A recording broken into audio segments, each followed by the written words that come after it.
4 June ভোরে গোপালগঞ্জ থেকে ফরিদপুরে যাওয়ার পথে কাশিয়ানী উপজেলার হরিণাকান্দি এলাকায় নিয়ন্ত্রণ হারিয়ে একটি মোটরসাইকেল সড়কের পাশে রেলিংয়ের সঙ্গে ধাক্কা লাগে। ঘটনাস্থলেই মারা যান প্রবাস ফেরত যুবক মিথুন ও তার ভাই অন্তর।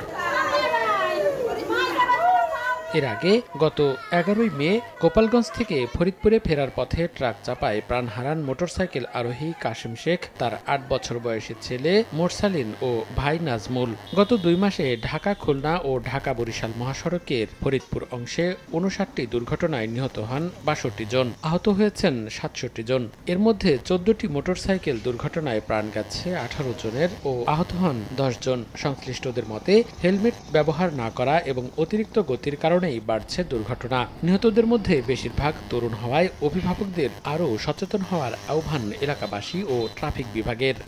নগদে 500 টাকা বা তার বেশি পেমেন্টে পেতে পারেন ঢাকায় জমিসহ 20 কোটি টাকার পুরস্কার। যারা মোটরসাইকেল চালায় তারা সচেতন না, তাদেরকে অবশ্যই হেলমেট পরা উচিত এবং গতি যাতে নিয়ন্ত্রণে থাকে সেভাবে চলাচল করা উচিত। লক্ষ্য করি যে এদের এতটাই গতি থাকে যে গতি নিয়ন্ত্রণ করতে পারে না এবং তারা অদক্ষ চালক হওয়ার কারণেই তাদের এই দুর্ঘটনাটা বেশি হচ্ছে। হাইওয়ে পুলিশ জানায় মহাসড়কগুলোতে নিয়মিত অভিযান চালানো হচ্ছে। এছাড়া চেকপোস্ট বসিয়ে রেজিস্ট্রেশনহীন মোটরসাইকেল, অতিরিক্ত গতি এবং হেলমেট ব্যবহার না করায় জরিমানা করা হচ্ছে। সরকার নির্ধারিত যে গতিসীমা নির্ধারণ করে দিয়েছে সেই গতিসীমা মেনে আমাদের সেফটি মেজার হেলমেট থেকে শুরু করে আনুষঙ্গিক যেগুলো আছে সেগুলো আমরা যদি পরিধান করি তাহলে মোটরসাইকেল জনিত দুর্ঘটনা কমে আসবে বলে আমার বিশ্বাস।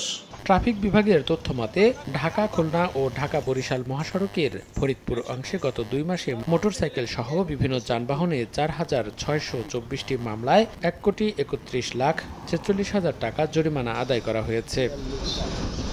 সময় সংবাদ, ফরিদপুর।